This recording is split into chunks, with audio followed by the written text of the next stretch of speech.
D'où est venu cet homme? Et comment cet homme est arrivé un jour à être ce qu'il a été? Tout cela n'a été rendu possible que par la grâce de Dieu. Alléluia. Fruit du péché, mais un jour atteint par la grâce du Seigneur. Pour ceux qui ont eu l'occasion d'être à notre séminaire, ils se souviendront que tout au long du séminaire, nous avons mis un accent particulier sur la personne du Saint-Esprit. À partir du livre de Zacharie et à travers la 5e vision, dans cette série de visions, est-ce qu'on peut tourner un peu ça? Dans cette série de visions, nous avons vu, je disais qu'à travers le livre de Zacharie, et en particulier à propos de la 5e vision qu'il a reçue, vision que nous trouvons au chapitre 4 de son livre, qui porte son nom, et qui veut dire « Le Seigneur se souvient », eh bien, nous avons vu l'importance de la personne du Saint-Esprit. Et je voudrais revenir un tout petit peu sur cette réalité ô combien importante, sur cette nécessité, mes amis, d'abord d'être le temple du Saint-Esprit, mais aussi de pouvoir marcher par le Saint-Esprit. Revenir un tout petit peu sur la mission qui a conduit le Seigneur à venir sur cette terre. Dans cette vision, nous avons vu que de toutes les 8, c'était la plus importante. D'abord parce que le prophète lui-même reconnaît que lorsque la 5e vision est arrivée, il a fallu que l'ange qui lui parlait puisse le faire sortir, puisse le réveiller comme on réveille un homme plongé dans le sommeil, alors même qu'il ne dormait pas. Et nous avons vu combien, mes amis, il a fallu que cet homme soit amené à un degré plus élevé de la conscience spirituelle pour pouvoir comprendre la vision que le Seigneur lui communiquait. Rien que par cette introduction, eh bien, nous voyons tout de suite l'importance de cette vision. Pour les autres visions, eh bien, l'homme de Dieu a reçu, et puis ça s'est arrêté là. Mais pour la 5e, il a fallu qu'il soit pris là où il était et qu'il soit amené à un niveau plus élevé pour pouvoir comprendre une des vérités fondamentales de la parole de Dieu, une des vérités extraordinaires qui nous concerne tous et sur laquelle le Seigneur a eu à enseigner,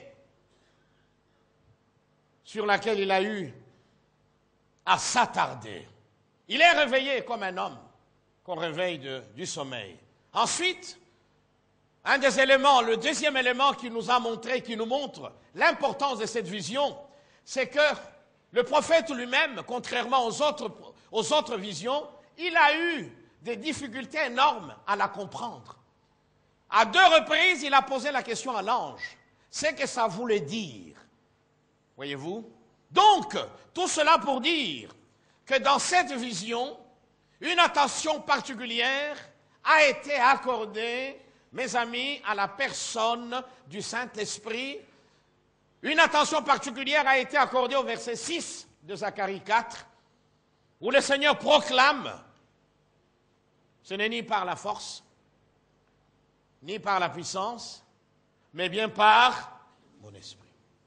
Cette parole a été proclamée, mes amis, dans un contexte de difficultés pour le peuple de Dieu, qui était revenu de la captivité, qui était revenu de Babylone, pour reconstruire le pays, pour reconstruire la ville, pour reconstruire le temple de Dieu, pour restaurer l'œuvre de Dieu.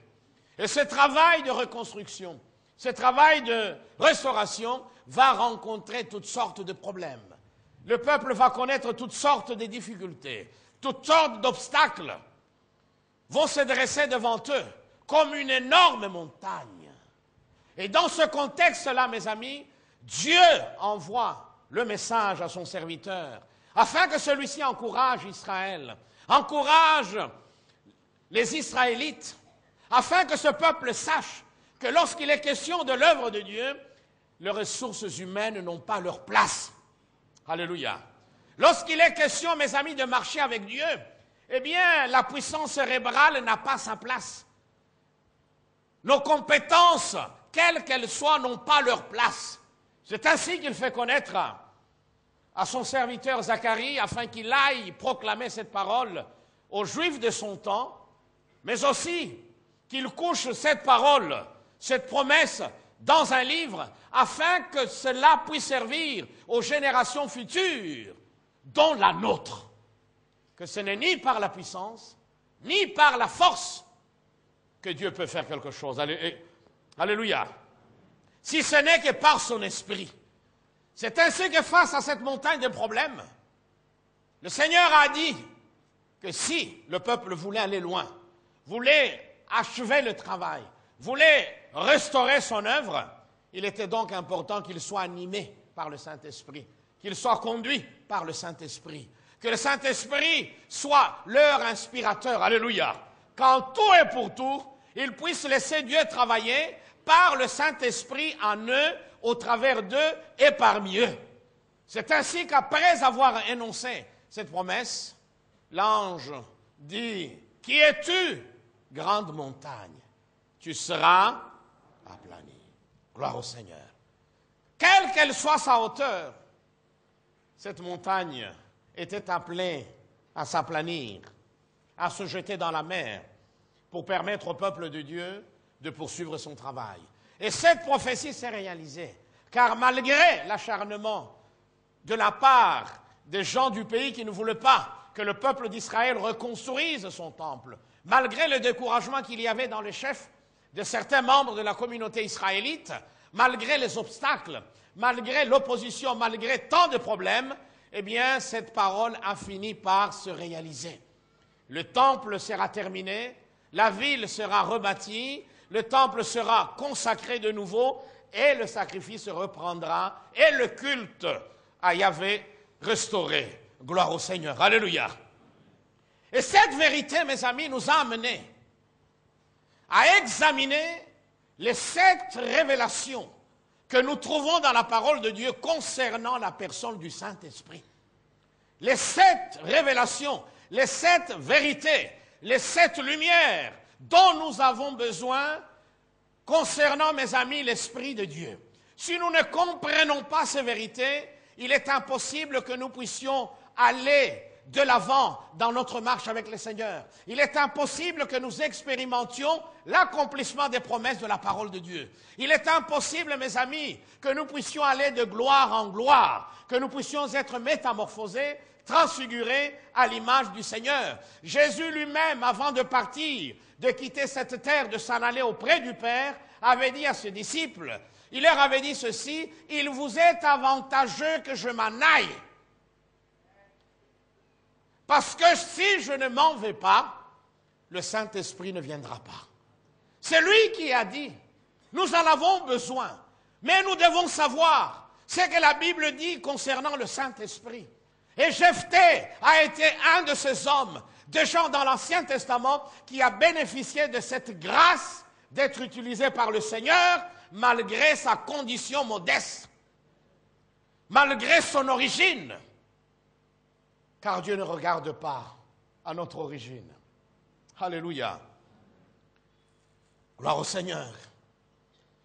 Le Saint-Esprit, nous l'avons souligné, il est d'abord et avant tout l'Esprit du Seigneur Jésus-Christ. Gloire à Dieu.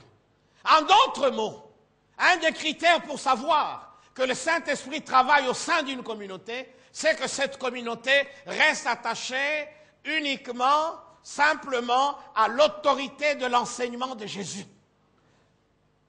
Lorsque la communauté reconnaît la seigneurie de Jésus, lorsque cette communauté-là reconnaît la divinité du Christ, alléluia, car le Saint-Esprit ne peut pas glorifier un autre nom que celui du Seigneur Jésus. C'est son esprit, mes amis. C'est cet esprit que nous voyons déjà ici, dans l'Ancien Testament, à l'œuvre dans la vie de Jephthé. C'est le Saint-Esprit qui, avant même que le Christ vienne sur cette terre, avait poussé les hommes à prophétiser, a parlé de la part de Dieu. C'est par le Saint-Esprit que la venue du Messie, que la venue de Jésus-Christ sur cette terre a été, mes amis, annoncée des siècles auparavant. Car c'était son esprit. Alléluia. Eh bien, cet esprit-là, c'est celui qui est descendu sur Jephthé et qui va faire de Jephthé un vaillant guerrier, qui va faire de Jephthé un homme qui va permettre à Israël de résister face aux Ammonites, face à ses adversaires. Nous allons nous attarder sur Jephthé, car cet homme a beaucoup à nous enseigner. Et comme je le disais, il y en a qui se reconnaissent déjà dans la vie de Jephthé. Jephthé, nous venons de le lire, mes amis. Jephthé a été un enfant illégitime. Il est né hors du mariage, un bâtard, né d'une aventure, d'une relation entre M. Galad et une prostituée. Quelle origine, vous vous rendez compte? Ça commence très mal, hein? Oui ou non? Un enfant pareil, qui naît d'une aventure, d'un homme qui tombe sur une prostituée, et puis la prostituée se retrouve enceinte, comment voulez-vous qu'un tel enfant puisse un jour émerger dans la société? Comment voulez-vous qu'un tel enfant puisse avoir un avenir? Fruit d'une relation irrégulière. Sa maman prostituée. Elle s'est prostituée parce qu'elle avait besoin d'argent. C'est peut-être lors d'une des aventures avec un homme que cet enfant est né. Jephthé rejeté. Jephthé chassé par ses propres frères, mais aussi par les anciens de sa communauté, par les membres, mes amis, de son peuple. Et pourtant, il n'est en rien responsable de sa douloureuse souffrance, de sa douloureuse situation. Cet homme est rejeté. Puissiez-vous vous imaginer un peu, mes amis, à la place de Jephthé. Ce sentiment de rejet est un des sentiments terribles. Ce sentiment, mes amis, d'abandon, de trahison. Il a été trahi. Qu'avait-il fait pour qu'il soit rejeté? Il n'avait pas demandé à venir. Il a été le résultat d'une aventure. Point barre. Cet homme va souffrir de la part de ses frères. Il va être rejeté par sa communauté. Un rejet injustifié. Car le sang qui coulait dans les veines de Jephthé était le même sang qui coulait dans les veines des autres enfants de cet homme. Des circonstances indépendantes de sa volonté vont obliger Jephthé à vivre loin des siens, à vivre comme un paria. Mes amis, vous savez que ce n'est pas facile, ce n'est pas agréable de vivre avec un sentiment d'injustice. Oui ou non? De vivre avec un sentiment de rejet. De vivre avec un sentiment de n'avoir pas été désiré. Ce genre de sentiments, provoquent des blessures dans les cœurs. Et si on ne fait pas très attention, crée un état de mal-être qui, s'il n'est pas bien géré, peut même pousser l'individu au suicide. N'est-ce pas? Car le mal-être est quelque chose de terrible. Mes amis, Jephthé a tout connu. Jephthé est passé par tout. Un passé terrible. Une origine modeste. C'est peut-être ton cas ce matin. Tu es peut-être le résultat, le fruit d'un viol. Cela t'a été avoué plus tard. Et tu vis avec ce sentiment terrible de n'avoir pas été désiré, d'avoir été le fruit d'un accident. Tu es peut-être le fruit d'un inceste dans la famille alors que tu étais parti habiter chez un membre de la famille. Plutôt, ta maman était allée habiter chez un membre de sa famille pour raison d'études ou autre. Et là,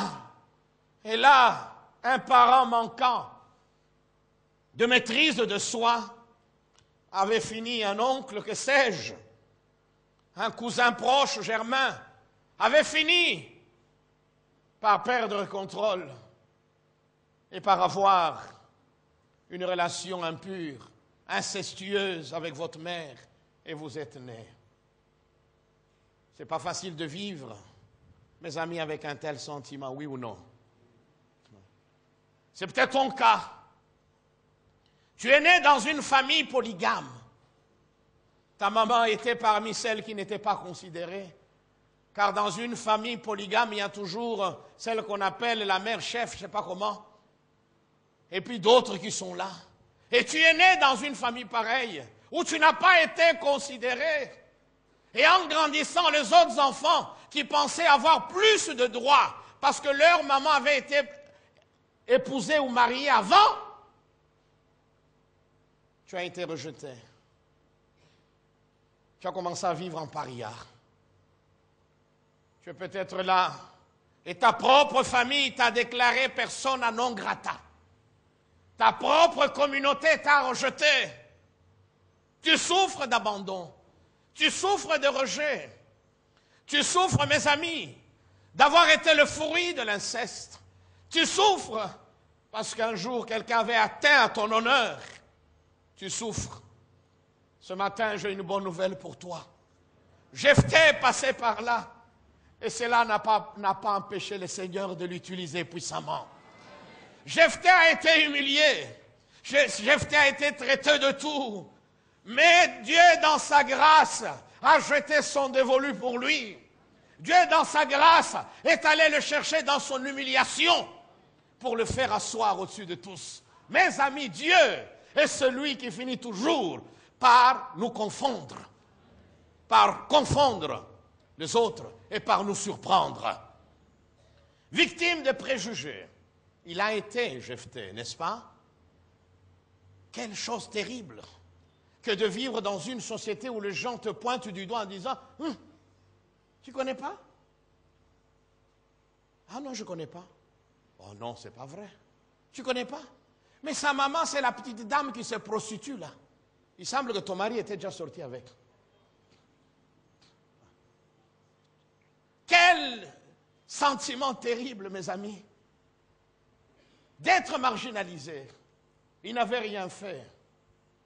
Eh oui, le monde est ainsi fait. Nous trouvons de plus en plus dans notre monde aujourd'hui des gens dont la vie est semblable à celle de Jephthé. Peut-être que tu es là ce matin, tu te reconnais dans la vie de Jephthé. Tu as vécu avec ces sentiments d'indignité. Tu as développé un complexe d'infériorité.